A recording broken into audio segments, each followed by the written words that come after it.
അതിലൊന്നും തർക്കമില്ല. പക്ഷേ ആ പരിശോധനയ്ക്ക് വരുന്ന പോലീസിനെ ചാണകത്തിൽ മുക്കിയ, ചാണകം പ്രിയപ്പെട്ട വസ്തുവായിരിക്കാം ഗോപാലകൃഷ്ണന്, അതിൽ തർക്കിക്കുന്നില്ല. കാരണം ഓരോരുത്തർക്കും ഓരോ താല്പര്യങ്ങളാണല്ലോ.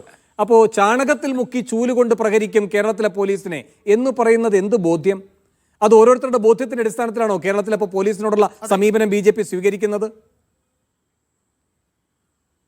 അതെ, അതിപ്പോ അദ്ദേഹത്തിന്റെ വ്യക്തമായ ഒരു അഭിപ്രായമാണ് താങ്കളുടെ കോട്ട് ചെയ്തത്. അറ്റ്ലീസ്റ്റ് ഈ കാര്യത്തിൽ താങ്കൾ വാക്കുകൾ വളച്ചൊടിക്കുന്നില്ല എന്നുള്ളതിൽ എനിക്ക് സന്തോഷമുണ്ട്.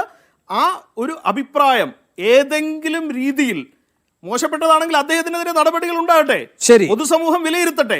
ഞാൻ അതിനെ ന്യായീകരിക്കേണ്ട യാതൊരു ആവശ്യവുമില്ല. താങ്കളോട് മനസ്സിലാക്കേണ്ട ഒരു കാര്യം, രാഹുൽ ഗാന്ധിക്കെതിരെ കൊലവിളി നടത്തി, രാഹുൽ ഗാന്ധിക്കെതിരെ വധഭീഷണി ഉണ്ടായി. ശരി വേണു, എനിക്ക് ഒരു കാര്യം കൂടെ പറയാൻ അവസരം തരണം. രാഹുൽ ഗാന്ധിക്കെതിരെ കൊലവിളി നടത്തി, രാഹുൽ ഗാന്ധിക്കെതിരെ വധഭീഷണി ഉണ്ടായി എന്നൊക്കെ പറയുന്നത് പച്ച കള്ളമാണ്.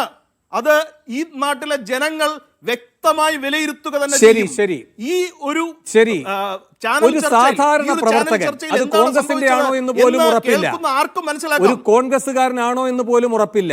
ബീഹാറിൽ ഈ പറയുന്ന വോട്ടധികാർ യാത്രയുടെ ഒരു വേദിയിൽ ഒരു പ്രവർത്തകൻ, ചിലപ്പോൾ ഇതിന്റെ ആവേശം കൊണ്ടുവന്ന കോൺഗ്രസുമായി ബന്ധമില്ലാത്ത ഒരാളായിരിക്കാം, അങ്ങനെ ഒരാൾ പറഞ്ഞ ഒരു പരാമർശം മോദിയുടെ കുടുംബത്തെയും മോദിയുടെ അമ്മയെയും പറ്റി പറഞ്ഞു എന്ന് പറഞ്ഞ് ബംഗാളിൽ ബന്ദ് നടത്തിയ കൂട്ടരാണ് ഈ പറയുന്ന ബോധ്യത്തെയും അവകാശത്തെയും ഒക്കെ പറ്റി വർത്തമാനം പറയുന്നത്.